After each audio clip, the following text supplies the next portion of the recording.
Welcome to Squaring the Strange, the podcast that examines all manner of the mysterious and the mundane through a critical lens.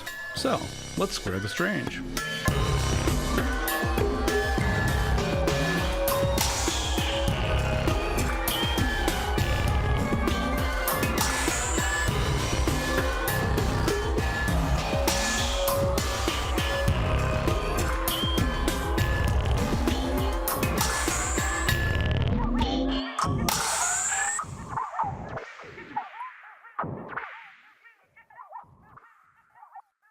Welcome back to Squaring the Strange. If you're seeing this, then you're seeing the video version of this. If you're not seeing anyone talking, mostly me, then you're probably listening to the normal audio version, which Celestia will have masterfully edited, or not, whatever. Celestia, are you there? Yes. We're off to a great start. In addition to me and Celestia, we also have a special guest, and that is Cody Polston, who is a guy that I've known for many a year. We are sometimes on the same side of things, sometimes not, but it's always an interesting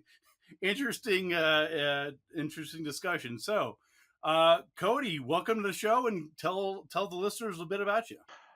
Thanks, Ben. What you have been really good at is, like you said, we're on different sides sometimes, but you've taught me a lot through a lot of your books. I've always believed that people should keep learning. And so you've been actually kind of a guide in that for me. So I'm really honored to be on your podcast. Um, so my history was I was a teenager. I went into the military. We formed this group called the Southwest Ghost Hunters. It was fun because we had two groups of people. We had the believer people and we had skeptical people. And we thought, how cool would that be? Let's just like represent both viewpoints. And that was the funnest part of it.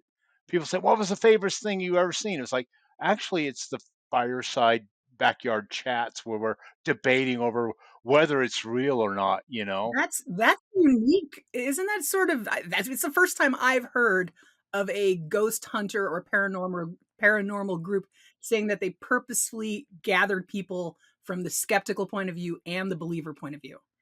Oh yeah. And you know, like where I started, you always have this little bit of knowledge. And then we went on. We did a big presentation for New Mexicans for Science and Reason with Dave Thomas. And that he wrote that it was a friendly encounter. Because I was like, we want you guys, you know, it's important. Is it real or is it not? I want to know that before I pay $500 for a hotel room at the Brown Hotel in Denver, you know? Yeah. As a practical matter, right? Exactly. So it was interesting doing that for as long as I did. I think about 2015 or so, I got out of the ghost hunting group. I wanted to focus on my author career. I wanted to write fiction and other stuff. And as far as I know, it's kind of dead. Um, the website itself been hacked several times, Oh, predominantly by, this is going to be really weird, Russian Christian Orthodox groups. okay. I did not expect that. But some of it is still there. If you go there today, it's broken as hell. I found out later we were apparently sharing a server with a pagan group called the Cauldron. And I guess that was their target, but they somehow got in. They put a virus in, and this virus just deleted files. Oh, wow. So we lost probably 75% of what we'd done. Um, so I'm probably going to get talked into help fixing it in the near future, but we'll see what happens, right? Your online presence is for now it's on hiatus, but But yeah, does the group still meet? Is the group still active? no, Okay. it's not active. It hasn't been active in 10 years. Oh, this goes way back. Okay. Yeah, I've been doing it for like 45 years. So um, recently I've been doing stuff with the Painted Lady Bed and Brew up in um, Albuquerque, and I've met people that just want to do it for fun. And I thought, okay, there's nothing wrong with doing it for fun. I have a couple rules. Don't say you're being scientific because you're not. Don't call it an investigation because you're not really investigating anything. don't investigate private, homes, because that's unethical.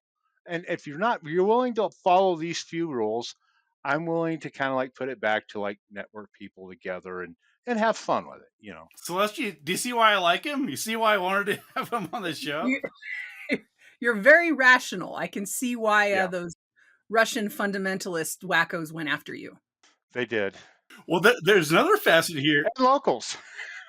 And locals, right? Well, so here's the other thing: is that if I'm not mistaken, and I'm probably not, if you take the Old Town Ghost walking tour, if I'm not mistaken, Cody co-founded that many a year ago. Is that about right? So I founded it in the year 2000, sold it in 2006. Okay. But there's a lot of drama there. I don't know if you want to go into the drama. Well, I'm not trying to poke any bears. I'm just saying that's one of the things that you did was you founded the That's local ghost. a contribution to the Albuquerque paranormal community. Yeah, No, I was gonna say, I mean, and that's the other part of this is that because Cody and I have both been around Albuquerque in the same circles for so long, like we were both on TJ Trout show. Like this is yeah. old school Albuquerque, right? So TJ Trout was he's still around, but he was basically the morning DJ for what 20, 30 years or something. And these days, his crew is still on there: Swami Rob and Skylar Mahoney. But anyway, so it's one of those things where TJ would have me on, TJ would have Cody on, they go do ghost hunts. It was sort of all these little circles going around in Albuquerque. So that was always kind of fun. That ties in. What we're about to talk about, the Territorial House and stuff. That was my first gig with him. Okay. It was back in 2001. Um, our first thing, we got together and he told me, okay, I've looked at your website, I've looked at you. Um, this science stuff, tone it down. That's over the head of my audience. I'm like, okay. So we made a deal. I said, I know what you want. You want the entertainment, Halloween fun stuff.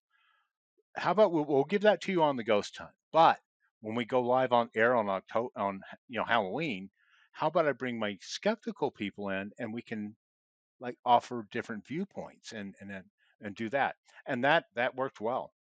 In fact, he's back. I don't know if you're aware, he's back in Albuquerque. Yeah. I think he's in one of the talk radio. Yeah, KKOB. And we're still doing the same ghost hunt thing. But yeah, I mean, there's a point where it's entertainment, but I always thought it was fun to have the entertainment part because that's what people want, but then able to be, talk about it in a more rational view later on down the road.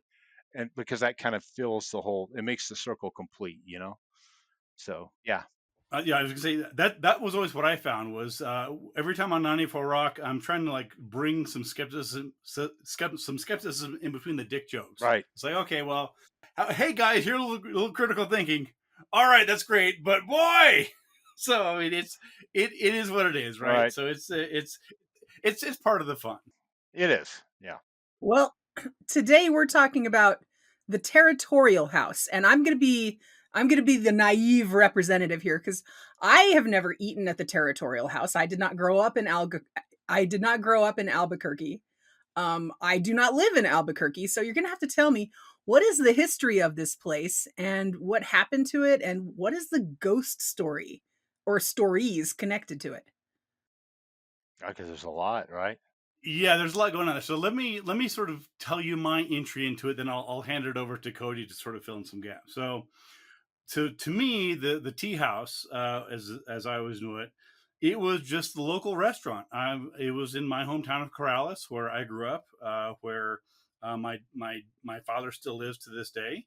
And it was nothing special to me. It was just an old restaurant that was sort of had this. The main thing I remember was because I used to take a bus to high school. We would drive by, and it used to have this giant tree. It was this hacienda style building. It was adobe, which is basically the mud bricks, which are very common out here, especially in the older buildings. But it had this huge tree, and word around the campfire was, and Cody knows exactly where I'm going with this, that it was the hanging tree. So the stories were that, on moonless nights or full moon nights, or take your pick, that that in the wilderness and in the dead of night, you could sometimes see shadowy figures hanging from the trees, things like that. Now, I didn't. I mean, I was 10 years old. I didn't believe it. I didn't disbelieve it. It was just okay. It was just something weird. But that was my first introduction to the tea house. Was a place where when we had friends in town, we'd go get some enchiladas, and they were great. And oh, by the way, it may be haunted. So that was my first introduction. What was your first introduction to it, Cody? I knew nothing about it until 94 Rock invited. Our first 94 Rock gig was that place. And Okay. they had this genius idea that later you would see in ghost hunting TV shows, we're going to get locked in, and we can't get away. The lockdown. This was the only time they ever attempted it because it sucked. Um, but yeah, that was my introduction. I've been there a year before. We heard about it. There was a book called Haunted Places. I can't remember the author's name, but it was listed in there. So we knew about it. Oh, Dennis William Hawk, I That's it. think. You're right. And so we went there and we kind of like asked questions and, can we get permission to come in and do stuff? And then the next year, TJ Trout shows up. I guess the psychic that he had before on his show had passed away. And so, like, he's looking for someone new. So he invited us to come. So we did the all night ghost hunt. And yeah, things went the way they went. And there you go. Well, what were you expecting to see, and what did you see? The first problem I found, I did some research before I went in. So there's the hanging tree. Supposedly, the guy that was hung there was what, Acacio Crespin. This is a very interesting subject because when you look at the newspaper articles, he wasn't hung at the tree. He was hung in a cellar, and which would mean Well, hold on. You could have a tree in a cellar theoretically, but no. Once again, a little digging reveals the whole story to be bull. yeah, cool stuff.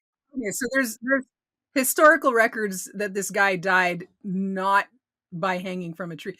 Perhaps he was killed and then moved to the tree as a warning? Well, it's a huge mystery because some people think it was a suicide. Oh. Others people think that he was murdered and then strung up. But all the stuff I saw in the Albuquerque Journal, the old archives, they found him in the cellar, is what they called it, not the tree. And what year was this? Was this like cowboy times, or was this 1903, okay, so right after cowboy times, but before our times. right? Yeah, so the Territorial House was one of the oldest buildings, certainly in Corrales and probably in Albuquerque. I mean, it dated back to the mid 1800s. It was a hacienda. It was a fruit stand. It was later sold a couple times, and then it became a restaurant. I think in 19. Well, no, it was a restaurant in the 60s. Yes. Yes, restaurant in the 60s, and then it became the tea house sort of later on. But so again, it's this sort of sprawling. I'm trying to sort of try to give people a sort of picture of it. So if you're watching the video, hopefully we will have some photos you can actually see from my archives or Cody's. But basically, it was again this adobe building, very old, had vigas, had ristras, which are the chili pods, which you often see in Old Town elsewhere, brick floors, and it had sort of Kiva style fireplaces. So it's not like a traditional fireplace. It's sort of set in little smaller nook ones going up there. And at the time when I was there, they'd actually turned part of it into an atrium. So there's the older part of the building, which again dated back to 1800s. And then the newer part was they had a waterfall. Cody, did they have the waterfall when you were there? I don't remember it, so probably not. Yeah, I think that was that was after your time. But they had a waterfall, and then but the one of the main places, and Cody's going to talk about in a second, is the banquet room. The banquet room was in the back part of the restaurant. It was near the kitchen and the hallway where the bussers were. And it was, I mean, that whole part of the building was old, but that was sort of the oldest. That was the for structural and architectural reasons. I think that was the part that was the least changed and modified, if that makes sense, because it was just a basic room. They didn't need to do a bunch of improvements because it wasn't falling down. But again, just sort of picture you know, adobe walls, wagon wheels, sort of archaic, uh, old Western type stuff, but just sort of a homey, but it's definitely old, You know, old buildings. that sounds like a couple restaurants we have here in Las Vegas. Any southwestern town has, if you're from the Southwest, you probably know of some location that is a bit historic, has been perhaps consecutively or continuously used as a restaurant or banquet hall. And that's certainly the case in Old Town. And next time in Old Town, we'll save it for another show. We could do a whole show at Old Town Yeah. Ghosts. But See, now if it were a Las Vegas restaurant, they would have ghost stories about mobsters getting whacked in it. Yeah. But who were the people that got whacked in the Territorial House? Right. So, so I'll let Cody, because again, so this is the interesting part of the story is that I actually worked at the Territorial House, later the Rancho de Corrales, but I never actually investigated it. So we have Cody who actually investigated it for TJ Trout in the morning show. We have me who was on Trout show, but I never investigated just because I worked there. I don't. To me, it wasn't a location to be investigated. It was where I go to earn some extra cash and go home. So you never had anything paranormal, Anyway. Ben? Well, so I'll be honest with you. So when I was first hired, so anyway, so the what happened? So the place became a restaurant in 1987. It became the Tea House in 1987. That's when it was sold to Mr. Arturo Jaramillo and Chef Chris Romero. And of course, they both hired me. I both knew him very well. And Mr. J actually, he had a restaurant up in Chimayo. And I think did I do a show on the miracle healings at Chimayo? Yes, we did talk with Pasquale about the miracle dirt at Chimayo. The miracle dirt, yes. Yeah. And so that's in the same small town in northern New Mexico where Mr. J was from. So there's all these sort of connections and weird things going on. But anyway, so when I was hired, and I was in high school, so I was hired as a busser, and I worked there for I think 3 or 4 years between being a busser, and then I was also getting for the first year of college.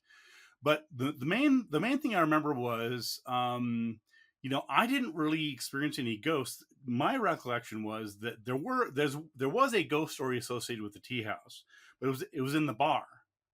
So the bar, as you went into the Territorial House, the bar was on the left-hand side. So you sort of take a left there, and the bar was very small. It was like the bar was probably 25 feet by 60 feet. This was not a big bar, but it was the old part of the bar. But if you kept going straight, and then to the right was the main restaurant proper. So what I heard when I was first hired was, I mean, it's not like the owner took me inside and said, "Well, Ben, welcome to the Territorial House. Watch out for the ghost." Right. It was just like, hey, every now and then someone sees a spirit in the bar. And it was typically, as I recall, it was the sort of standard, like, beautiful woman, long white dress. And again, even as a teenager, I'd seen that before. I'm like, okay, whatever. But the fact is that I didn't work in the bar because I was too young. I was in high school. So it was a case of where the occasional ghost stories I heard were in a part of the restaurant where I couldn't go because I wasn't 18. So it wasn't like, there's weird things going on here and there in the restaurant. It was just like, there may not be some ghost in the bar, but it doesn't really matter because I can't go in there anyway. But the main thing I remember was it was stuff like, like a glass would fall off a shelf, or, the walk-in door would open or close, or something that was kind of like... the ghost of a cat is what you're saying. Right, Yeah. exactly. Knocking shit off the walls, and anyway, Wanting to go in, wanting to go out, you know. All right. you never know what they're wanting. So, uh, anyway, so that was sort of my introduction to the ghost as such. But Cody, what did you hear about it? So the backstory was, hopefully I'm pronouncing right, the Imbert. Is that how you would pronounce it, Ben? The Imbert family. Yeah, So Ember. Yeah, there's a lot of tragic stuff that just happened in this place. It starts with Lewis Imbert Jr. I guess he was cleaning a gun, trying to show it to one of his playmates, accidentally shot her and killed her. Um, Later on in time, his father, Lewis Sr., I guess they're not he's not getting along with his wife, and there's when you look at the journal articles, there's divorce, there's arguments about the land. Eventually he's like, I want to kill her, and it's an intentional thing because they find a note on him that does say that, yeah, he pre-planned it. Basically, he shoots the wife. There's a response from law enforcement. They shoot him. Oh, wow. According to the legend, they are buried on the property near the ditch somewhere. Okay. right. Then you get into the 1970s. See, I did my nose. I don't do my nose for everybody, Ben. I appreciate that, Cody. Okay. Um, in 1975, we have another death at Territorial House. Now it's a bar, and 3 people were killed in 1975. So the whole point of it is you have all these deaths on the property and the hanging tree death, supposedly, right? Um, so when we went in and we were talking to people, like, okay, what are you guys experiencing? What are you? I heard nothing about the apparition of the woman that they told you. They didn't mention that at all. They said there was a crying baby, like a crying baby noise, and they would like walk back towards it, and there's nothing there. Right. In that back banquet room, there was a waitress we talked to that said she went back there, was cleaning the tables and needed more of the sanitizing solution, went back to the kitchen. When she came back in, all of the chairs were stacked on top of the table. So that's kind of what we walked into. Okay. So I heard about the crying baby now. So there's again, this is actually working great because Cody and I can sort of fit the piece of the jigsaw together. So at the time, so again, Mr. Harmy and Mr. J, he ran the business part of things, and Chris Romero, a little shorter guy, younger, he was the cook, and Chris had a toddler son also named Chris, uh, and Chris would run around, and so he was a toddler. Sometimes he would cry, and his wife, I think it was Janie. So they would go back and forth. So again, this is a family restaurant, literally a family restaurant, and it always been so. I mean, even back when teenage kids are shooting accidentally or not. It's Albuquerque. Yeah, Well, weird family. Corrales. I don't. Close enough. Right. It's no, it's it is what it is. So anyway, so now that Cody mentioned, so I did recall every now and then someone would hear toddler, but again, it was like there was a toddler on the premises, and they would bring him to work. So I was like, "You heard a crying baby? It's probably Chris running around trying not to get run over by the Right. waiters and stuff." But see, some of the things that like I sent you the video that we got. So we had stationary cameras. Yeah, yeah. Oh, yeah. So set this up. So this is actually really interesting. So, back up for a second. So you didn't hear about the ghost in the bar. Right. That surprises me because that's the main thing that I heard. I think you probably talked to Carmen. Right.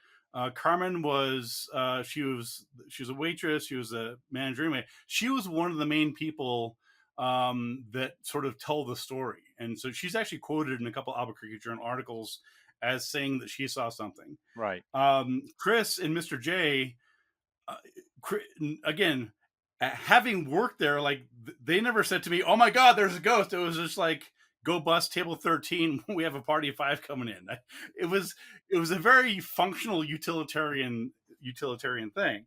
Right. But so back up for a second. So you go into this, and then number one, TJ wants you to do an overnight lockdown. You know, we're all going to do this thing. So you have a group of skeptics, group of believers, Right. and so you interviewed a waitress, and you talked to the waitress, and she said that the chairs were mysteriously stacked on a table.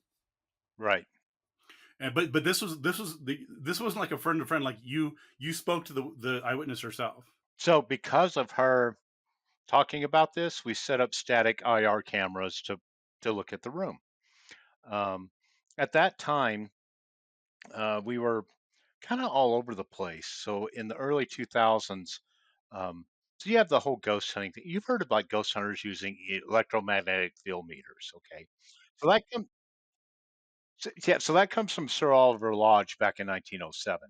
He's the one that set the whole thing in motion about EM and ghosts. So the believer part of the group, they're just looking for any bing, on their meters. What we were looking at that time, we found out about Michael Persinger and the stimulation of the temporal lobe. So we're bringing in a frequency analyzer, and we're looking for the same frequencies that he was supposedly using in his God helmet experiments that would produce hallucinations. And so we were in that room. In the video, you're going to see little E. She's kind of infamous for 94 Rock. She was their kind of go around person that would set stuff up. She's sitting there with her arm on her hip. And one of the guys says, "We got to fill the two." In fact, I think it's me. We got to fill the two. Everybody comes over. I'm not getting a thing. Well, what was happening prior to that? We're in the dark, obviously. It's a Because why wouldn't you do this in the nighttime, right? It's more fun and more spooky, right? well, it's I can tell you why. At that time, it was believed they only showed up under infrared. So if the lights are on, the cameras would not record in infrared. They're going to record in visible light. Won't pick it up. Okay, sure. So you learn stuff, like I No, said, no, and that's part of the fun, right? yeah, but it's part of the fun. That's why we were doing it. And plus 94 Rock wanted it spooky. Almost all the lights in the place were dimmed low. So anyway, we're walking around. I keep bumping into chairs. I'm like, damn, right in the shins, right? I'm like, I told one of the girls, push these damn chairs in. I'm tired of getting my shins whacked. So she starts pushing in the chairs. Then we move off. We get this electromagnetic field in the corner, and like, okay, we're trying to analyze: is it normal? Is it wiring? What is it? And as she moves around, she unfortunately the 94 Rock employee little E is blocking her, and the chair appears to move out by itself. This became a huge, like I said, I love the debate. It was a huge thing between the ghost hunter believer people and our skeptical group of what happened. Um, I got a picture. I'll send it to you guys of what it looked like after that because we're just taking pictures. Everybody's taking pictures. Um, my thing was, I thought, okay, she's out of view. She pushed another chair that made that other chair move. Right. But the reason they're freaking out is because that's what the witness reported that chairs were moving. So everybody's lighting up on this. This happens after. So we don't notice it there at the time. It's days after when someone's going through and looking at the footage that was recorded. But yeah, I mean, we never got to go back and check it. Right. By the time we got around to it, it changed owners and they were not cool with the ghost thing. So we never got to go back and physically test it. So, but So yeah, that was the freaky crap. yeah, so it sounds like, I mean, I knew that you had done that thing. I didn't know some of the details. So that was another case, sort of like orbs, where you didn't see it at the time, right? Or what did you? It was just sort of Right. like you go back, you're like, oh my god, the chair moved. Yeah. Okay, all right. Somebody was watching the video and then they went back through all the pictures everybody sent in. Which is Oh the shit, there it is. It moved out. which is the And classic, right? okay. Right. Yeah, You exactly. take 442 pictures, and oh, there's something weird in number 84 and number 68. Yeah. And I always thought, because see, the way we did it, it was fun. So we actually had like a beer bet. So with the skeptics, if the believers go, it's this. then it's like, I bet you a case of beer we can replicate it. And if we replicate it, free beer, yay! Um, so I really wanted to go back because I'm pretty convinced. I think it was when she was moving other chairs in, she incidentally moved that chair back. But yeah, there's that whole argument. Moving chairs in the dark with more than, I mean, there were a lot of people there with you from what you said. Yeah, how many people were there? It was like a group of people from the radio station, the believers, the skeptics, and you, And the psychic. Forget the flagging. and the psychic, and chairs are gonna, Yeah. I mean, okay, so that was the big discovery of the night, was that a chair moved Moved or got moved. or got moved. Now the argument and Okay. what they're saying is that the table was wide enough that even if you put both chairs in, you can't move the other chair that far out. You can move the chair up, and they're just going to butt against each other. So that was the argument that we were debating over. Well, I mean, Cody, as you know, I mean, at the end of the day, it's like, the fact that you had what 6, 8 people in there, that right there, it's like, what you need to do is set up a static camera, and then when no one's in the room, this is the important part. When no one is bumping around the damn chairs, if the chair then moves, then there's a reason to think about that. So Yeah, exactly. The problem with evidence like this is that the thing has already happened.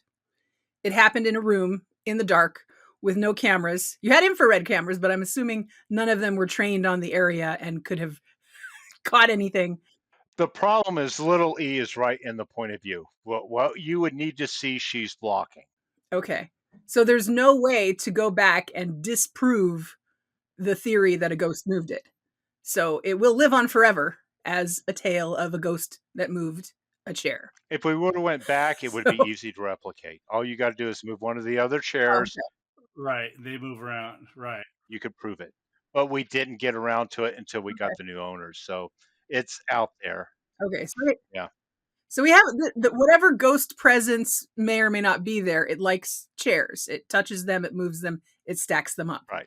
So this is an interesting part about this, and I was thinking about this when I was reading Cody's review of it. So, keep in mind that um, the I the notion that ghosts move furniture and chairs specifically is fairly common, right? It's You see it in I think Poltergeist.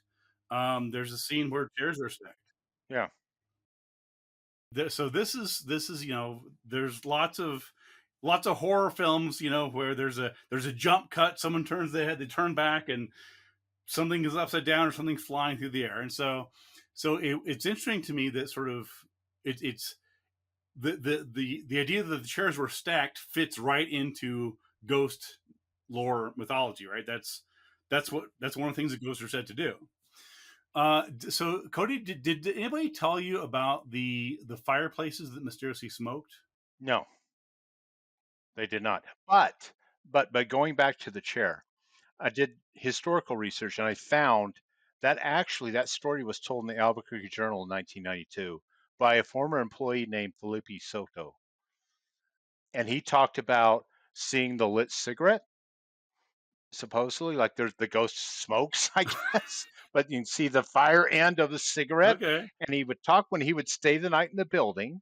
And that one night he got up, I guess, to go to the bathroom or something, and he saw that the chairs had moved during the night. interesting. So you got to think about that. What happens in a lot of these places is something I'll call myth building. So there's something weird that happens, and then as the story is passing from one person to the next, it's going to get spookier. We have the rabbit effect, which more ghosts are going to start popping up. It's not just one, there's three or four or five. It's like Oprah. You get a ghost. You get a ghost. Everybody gets a ghost. Yeah, it's like Oprah. Um, Yeah. when I researched it back, I was trying to find when was the earliest ghost story reported, and that was in 1965. Oh. It's right when the tea house starts to becoming Rancho de Corrales, but its only mention is it's very vague and the friendly ghosts, right? Right. There's no details. We don't see details until like 1992 when there's more in-depth articles published about the stuff. So that's kind of a red flag Mhm. because if it was the embers, right? Right. You should have stuff happening from then up to the present day. Why is it just waiting till 1992, right, to surface? Right. So to me, it's kind of a red flag that okay, people are seeing some weird stuff. We'll make some ghost stories, and honestly, how many people have gone there just for the ghost stories, especially around Halloween? You know? In terms of folklore, and Ben will correct me here if I'm going off on an incorrect tangent.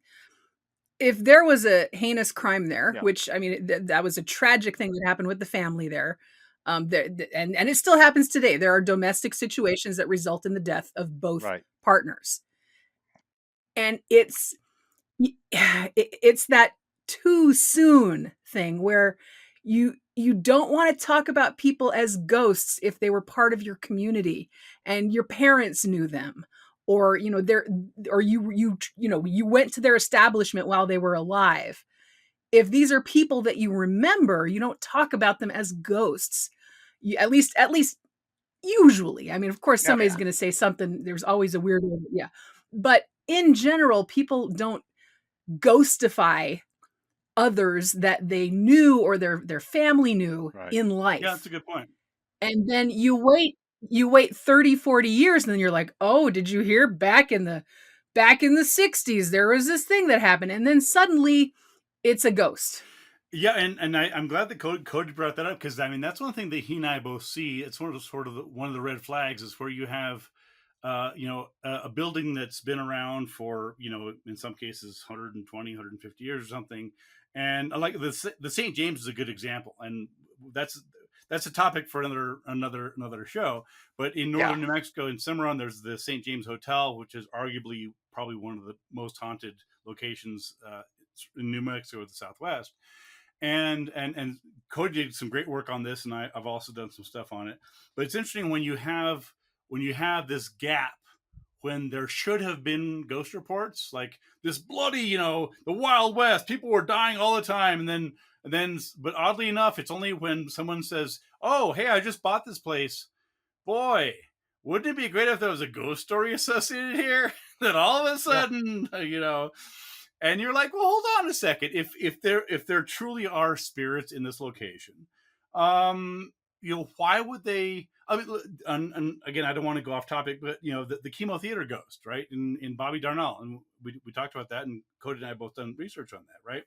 So you have this young boy. Again, that's not a case where it's here in Albuquerque. I won't go into the details because we did about. You can listen to the show a while back, but basically, this young boy was killed there. But the first appearance, the first time that anybody talks about his ghost is like decades later. Like this is, I mean, like that. If his ghost was haunting the theater, then why would it? it I have a question about that. If okay, we know from the skeptical folklorist point of view, we understand that okay, people need to have some distance, or there's a new owner whose marketing plan includes spreading ghost stories, et cetera, et cetera. That's how we explain this phenomenon that it takes a few decades for ghosts to percolate. On the believer side, do you have any theories of people coming up with reasons like, oh well, once a person dies, their energy has to sort of reintegrate, like like that scene with Dr. Manhattan in The Watchmen. But do they have some sort of psychical paranormal reason for why ghosts don't show up right away, like the week of their murder? They show up decades later. you'd have to ask a believer that question. um, Oh, well, you truck with both sides. I figured you might know. so I don't believe in ghosts personally. Okay. I love the entertainment aspect.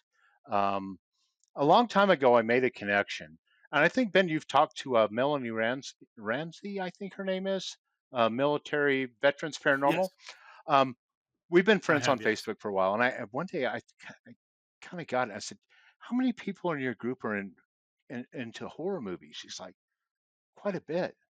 I'm like, okay.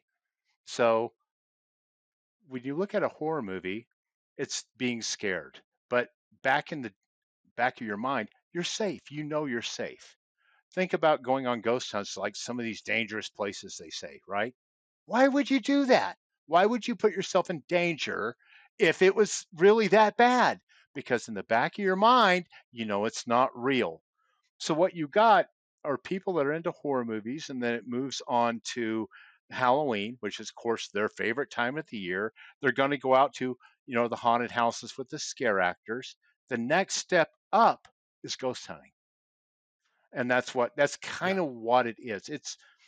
I know with the TV shows, oh, we're investigators and we're serious. That's bullcrap. It's they're into it because they're interested in it and they're finding it entertaining. You know, um, It's performance. It's performative. it is. It's totally performance. They're putting on a show, and it's I liken it to kayfabe, if you Yeah, know what that is. It's basically wrestling. in pro Yes, wrestling. Yeah, it's this notion that that for many years, and this is true for many years, pro wrestlers weren't supposed to let on yeah, that it was not fake but scripted. yes, And you need to be careful because you'll piss people off if you say wrestling is fake. They'll say it's not fake, it's scripted. Like, okay, fair enough. But the point here is that you see the same thing with and this is why what Cody's talking about is when you talk about like legend tripping, right?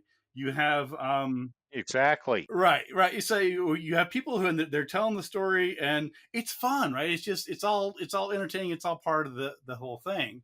And let me just sort of circle back for one second to the. So one thing to keep in mind is that the tea house, later the Rancho de Corrales, as I mentioned, it's an old building. So and Cody knows exactly where I'm going with this. But what happens in old buildings? The electricity's shot. The plumbing sucks. Things are breaking down. Things are leaking, right? So it's funny because I would later hear ghosts are like, "Ooh, we went to the Rancho de Corrales. The lights flickered."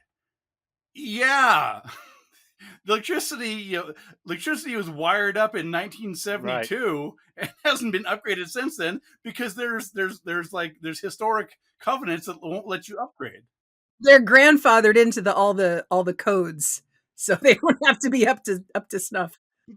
But that's the next part. You talked about legend tripping. The way it ends is you're adding yourself into that narrative, that folklore narrative. You tell the story, and there I was, and I was all alone back in the back banquet room, and all of a sudden I felt a cold spot. So they add themselves in, and that's where you talk about this in front of your friends and stuff during, you know, we used to call it what was it? War stories, and that's what the war stories were. You tell the legend, and then here I'm connecting myself to that narrative. So, and that's why that's folklore. Right. Yeah, it's also a bit of FOMO Yeah. mixed in there, fear of missing out. They want to be like, I don't want to be the only person in the room who didn't have a ghost experience. I'm gonna make something up, consciously or not. They might just be inflating something they saw, or they might just, want to one up the other person that they're with. Well, there's that, and there's also another thing that I noticed is that I had a lot of people join the group that were we'll call it alternative religions, not the typical Judeo-Christian, Wiccans, Druids, whatever. And so you started getting into that, magical type of thinking. I'm more psychic than you. I am more powerful than you. That is really there, right? So it's kind of like a competition, but yeah, that's also going to play into the whole thing. Yeah, yeah. That's interesting dynamic. I hadn't really. I mean, I've spent, as you know, a fair amount of time around ghost hunting groups, but Cody, you have a lot more experience just sort of being in the middle of it, and that's it's interesting to sort of hear your insights on that. It is, and like yeah, and like we were talking about like the chemo. I mean, I have a different little viewpoint from the way that I looked at it, but that is really the it's the perfect storm of confirmation bias is what the chemo is. It's just one thing hooking up to the next, and it just builds this big story. That's why I say, like I talk about it and use the term myth building. You know, it's something might have happened that was freaky, wasn't unexplained at the time, but as that story's passing to people, it's just going to build, build, build, build, build. And I think that's what we got at the Territorial House. I should probably explain something. So, I happen to know something about the chairs in the banquet room. Okay. I did not know that this was going to be anything, but when I was working the Territorial House, I would often play pranks. I was a busser. I was bored. I had nothing else to do. Right. I'm serving salsa. I'm bussing tables. I was pretty fast, and so I would we'd have rubber band fights, and there'd be rubber band would end up in the salsa, and Mr. J would come back and say, "Why is there a rubber band in the salsa?" I'm like, "I don't know. It must be a ghost." That he didn't buy that. But so I actually so one night when I was working there, we were already closed, and I think we closed at like I think 10 or something, and everybody's shutting down, everybody's doing side work. And so the waitress was running around and refilling the salt shakers and this and that, and I was cleaning up the bus station. And she took out the garbage. And in the banquet room, just for fun, I actually stacked some chairs on the table. And I it was just I wasn't trying to fake a ghost. I was just like it was it no no let me, let me be clear. So I didn't stack a huge In a piece. pyramid shape then, or I stacked probably I think three chairs, and then I stacked two on top. So there were like two like facing like you would sit on them, and then one upside down. The reason I did that was because you had to vacuum underneath because the banquet room was carpeted. Yeah. So you had to it wasn't brick. The rest of the restaurant was mostly brick, but in the banquet room is carpeted. So as part of your side work, you had to flip the chairs up on the table. If you worked in a restaurant, you know exactly what I'm talking about. You flip those chairs up on the table so you can vacuum and sweep underneath. So the waitress was taking out the garbage, and I was bored. I had some extra time. I put the chairs on the table, and but knowing that like there's almost no one else around. Like Mr. J's in the office counting the receipts. The other busters have gone home, and so I just sort of sat back. And again, I wasn't. There was nothing spooky or weird. It was just sort of like, hey, the way that you stack them though, you described 3 chairs and then, like, another 2 chairs on top of there. yeah. That is or is not the normal way it was done there? No, it wasn't. So typically, what you would have is Just like 1 to a table, like a standard restaurant, you just put it on, yeah. On the table. basically when you do your side work, you just do it fast, right? You go and you flip it, you flip it, you flip it. You're going, Yeah, yeah, yeah. yeah. So basically, you put it with the seat. So basically, the seat on there, so the legs are sticking up. Yeah. Well, I get it. I get it. I get it. I just wanna point out you did it I did it in a in a weird way, weird right? way, would stick in her Yes, memory, yes, not and make her perhaps not assume, "Oh, somebody did my right. side work for me." Yeah. So yeah, I sacked it. So basically, like the chairs were like they were on the top of the table, but you could sit on them. But then I did one on top of that. That's basically how it was. So again, I was just having fun. It wasn't a big deal. I thought if anything, she was going to be amused or thank me for or somebody for doing her side work for her. Yep. But before she came back from the from taking out the trash, I think she's like on a smoke break because end of the night. So I had to go finish my own side work. So I never saw her again that night. And it wasn't until years later, and again, I wasn't trying to fake a ghost. I Yep. didn't say, "Oh, that was spooky." I never mentioned it again. It wasn't a thing. It was just a little something. I thought she might think it was weird, but it wasn't until years later when I was reading Cody, I'm like, that that it would be an amazing coincidence if that was not her. It might have If been. that happened to someone, I mean, again, it was the banquet room. So things have come full circle. Maybe. I did it in the banquet room. That's the only room there that has those chairs. The other ones had these big, heavy, clunky roller coasters on there. So that so I and again I was So I'm sorry. I didn't. I sincerely had no idea that I had sort of accidentally created this ghost legend at the restaurant. But it was. And you might have been the source. I might have. I don't know, but it was just. When we did New Mexico Strange on the Bigfoot episode, I told my own story. We were pranking a high school friend, and unfortunately, one of his friends came along, and we were trying to prank him, so we didn't tell the other guy anything. And then I thought about that afterwards. He went his whole life thinking he saw a Bigfoot thing because we were pranking his buddy. Yeah. And how many times has that happened? Not only with Bigfoot or even ghosts.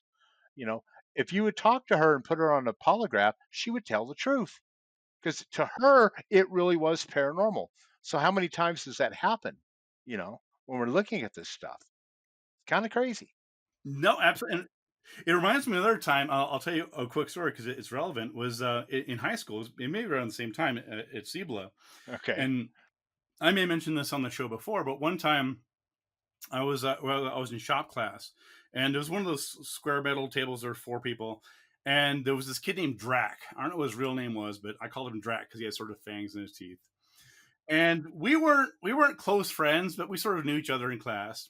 And one day, just out of the cold blue, I had I was like, "Hey, what's going on?" I just turned to him dead on. I said, "I know your mother's middle name." And he's like, "No, you don't." Whatever. I said, "Yeah, I do." He said, "Oh, what is it?" I said, "It's Anne." And the blood drank. He was genuinely. He's like, he's like, dude, what? How did you know that? Do you know my mom? I should have said, yeah, I know your mom, but I didn't say anything.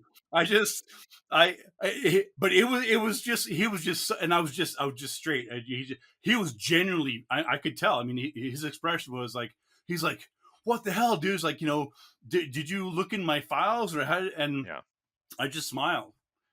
And you nailed it. you could probably guess how I did it. Is like the most common female name is Anne, middle name. And most common, it's very common for a middle name, especially during that time. It's during that time. So I played the numbers. I could have been wrong, but in his case, Yeah. I called it, and I guarantee you to this was 35 years ago. I guarantee you that to this day, if Drac is still around, he tells that story of that weird psychic kid who knew his mom's middle name and because he didn't talk to me the rest of the year after class. It was just like he's like, I I didn't realize you had that going for you, Ben, because Ben and I have a lot of weird little things in common. And Ben, I know I've told you the story before. In college, not in high school for me, but in college, I did a little bit of hot reading at a Halloween party. I was dressed as a fortune teller, very Romani looking, with the robe and the jewels and the scarves and stuff. And I happened to know this guy's mother's name only because he had been hitting on my friend Jeannie like 3 weeks earlier at a different frat party. And he made some joke about how, oh, well, it'd be weird anyway because my mom's name is Jeannie. And I just remembered that bit of information. So on Halloween, when I was introduced to this guy, and he didn't know me from anything, he didn't know I was in the corner hearing his conversation 3 weeks earlier. I said hello, and I gave him a choice of the little semi-precious stones in my hand, which I had as a little gimmick, and he picked the white one out. And I said, the white one, it stands for innocence. I'm seeing you as a child in the kitchen. Your mother's calling to her. Your mother's calling to you, and her name is Jeannie. And again, the blood drained from his face. He was freaked out. This is like a 19, 20-year-old guy at a college party. And he was like, how did you know that? And I was like, I am psychic. And he freaked out. He ran around the room. He asked everybody at the party. He's like, nobody at this party knows my mother's name. He called his mother, which at the time was a long distance call that cost extra money. wow. And she didn't know anything about it. I let him twist in the wind for about 2 hours, and then I told him at the end of the night, I heard you hitting on my friend Jeannie 3 weeks ago. Don't be so gullible. So Well, the whole performance thing is even in the ghost hunting shows. It's very you have to be a performer. So So the country music channel wanted to do a show called Go something. Ghost Something. Yeah. Um, we're going to Gettysburg. I've always wanted to go. That's my bucket list thing. Um, so yeah, okay, I signed on to it. My friend Greg, who is actually a retired scientist, signed on. He's going to be the science guy. And then they hired a historian from the University of Texas to be there. And so we're exploring the paranormal using science. Okay, that sounds great. I'm all in, right? Um, the time comes, we getting ready to go. The producer sends us the script. And the script says we're going here, this will happen. What happens here is what's going to lead us to point 2. That will happen. That leads us to point 3. Here's the beats. Here's how this is going to work. Exactly. And you got to think, I don't think when people think that the ghost shows are fake, they got to understand that it's the way television works. You have to get permits, you have to pay the crew, that all has to be planned out ahead of time. And if you've done the ghost hunting thing, honestly, you're normally going to get nothing. Even the believers in our group, they don't get nothing. That's normal. But in a TV show, you only got however many episodes. There's no option. You have to get something. So, like when we were there, if there was a noise, we're like, oh, that came from upstairs. They wouldn't let us go upstairs to investigate it. Why? After the fact, oh, there's that weird noise upstairs. So, yeah, it's all scripted and it's performance because that the performance is what got us from one place to the next. We had a medium that was our performer. They're usually called talent. Is the line. Talent. That's exactly what they call them. Talent. Now, on the contract, are these people listed as performers? I'm just curious. In my cases, they've overestimated my talent, but I'll take what I can get. Yeah. Talent. Okay, that could be an expert or a performer. Yeah, Have you two worked on anything together besides the morning radio show? Strange New Mexico. Strange New Mexico? yeah. So there's a program. We've been on what, 3 or 4 episodes, I think, maybe more. It just sort of doing, yeah. So it's a local, it's local, I think, CBS or KRQE affiliate. And a this guy Chad Brummett has had both of us on, sort of both together and separately, sort of doing different stuff. But what's interesting, what I like about my stuff with Cody is that we've sort of been on parallel tracks, right? We're both in Albuquerque, we're both doing ghost stuff, we both investigated some of the same places at different times, and it's funny because when I look back, and by the way, Cody, I have one of your books here, not on, anyway, somewhere around here. Doesn't really matter. It's around here somewhere. I was gonna hold up your book. But it's interesting. So I'll sort of see the stuff you do. I'm like, that's pretty damn good. Like I'm impressed. And then not that I'm shocked that I'm impressed, but it's like, yeah, that's it's refreshing to sort of see some sort of more, people making more of an effort to dig into it, because as you and I know, Cody, it's like so much of it's all there's nothing wrong with fun, but it's like, if are you trying to find ghosts or not? Are you trying to prove this or not? And for the most part, they're not. And that's what I find frustrating is when they're pretending to do investigations. Like, either do it or don't do it, but don't say you're doing it and not do it. That's sort of where I land on it. Exactly. In 2005, when the ghost shows started really coming out, it was all about competition. Who's going to be the people to put out the next show? And it's all about ego at that point. And there was a lot of that back then. And if you spoke out, and even today in Albuquerque, oh, you're a disbeliever guy, like, no, I just want Right. truth, you know. So, but yeah, whatever, I'm an old man now. I'm just like, okay, ghost stories are fun. We can tell the ghost stories. That's Tell a fine. story. There you go. Have a good time because that's what it's ultimate. We all get a little more laid back with age. I definitely want to have you back on to talk about the St. James, because That's a whole kettle of fish, bucket of worms, whatever metaphor you want. Celestia doesn't know much about it, but I guarantee you, it would be a great show. But for now, we should probably wrap up. We'll have you on another time. So, where can people find you and buy your books and things like that? If you're local in Albuquerque, page one, which, as you know, they support local authors, you as well. Amazon is probably the best place. So, And what's yeah. your latest book? I'm working on the new Patience Worth book. Okay. All right. Yes. So for those who don't know, so tell us a little bit about that. Okay, so 2015, I left the ghost hunting group because I wanted to focus. I wanted to write fiction, and I learned I couldn't do both at the same time. So I had this idea in my head. Um, what if we took? Have you ever seen Kolchak the Night Stalker? I think it was on NBC back in the day. I've heard of it.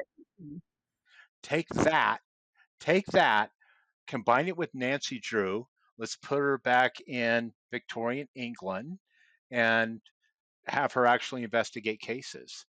And so I'm working on the latest one of that, which, by the way, I thought it would be fun because I've learned a lot from not only from Ben, but reading stuff from James Randi and Michael Shermer and just Carl Sagan. Right? How fun would it be? I'd just dedicate the books to a skeptic because I'm kind of borrowing their investigation techniques to use for patients. And Patience Worth, the Beast of Bolam Bog, is dedicated to Ben. What? Oh, Yeah, you got a book dedicated Oh to you, my dude. God. So I'm working on the newest one, which is The Breathless Curse. That hopefully I'll be out in a couple of months. I'm honored. Thank you. I usually just get the hate mail, so I get a little dedicated. I'm tearing up. the beast of Ben, you make a good beast bog beast. Well, you sound like a success story in terms of someone absorbing the skeptical mindset and applying it. But I'm still an entertainer, so I'm going to tell ghost stories. But I tell them because, with ghosts, there's always a history, and that history sometimes is very fascinating. And I think it's a fun way to teach history too. So that's kind of why I still do it. Fantastic. Well, it was a pleasure talking to you, Cody. I'm happy to have met you.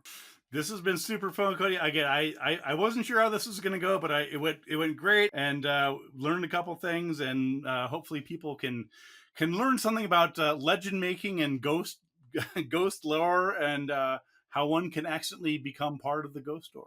So, yeah. Happy Halloween, everybody! Happy Halloween! Yes. Yes, this is getting on Halloween, so check it out, and we'll have Cody back on to talk about some other another one of our other converging investigations. Yes, that would be great. Thank you, friends, for listening and for supporting our advertisement-free podcast. To help us stay that way, please visit patreon.com and check out our rewards. And remember, it costs $0 to recommend us to a friend, give us a review, or mention us on social media. If you have comments or suggested topics, join our Squaring the Strange podcast discussion group on Facebook. Squaring the Strange is a production of Two Heads Studio, LLC, copyright 2017 to 2025. Our theme music is provided by Shriekback. Additional music by Memory, Keytard and Feathered, and Pasquale Romero. The views and opinions expressed on this podcast are those of Squaring the Strange and do not necessarily reflect the views of Two Heads Studio, Center for Inquiry, or any other affiliated organizations or employers.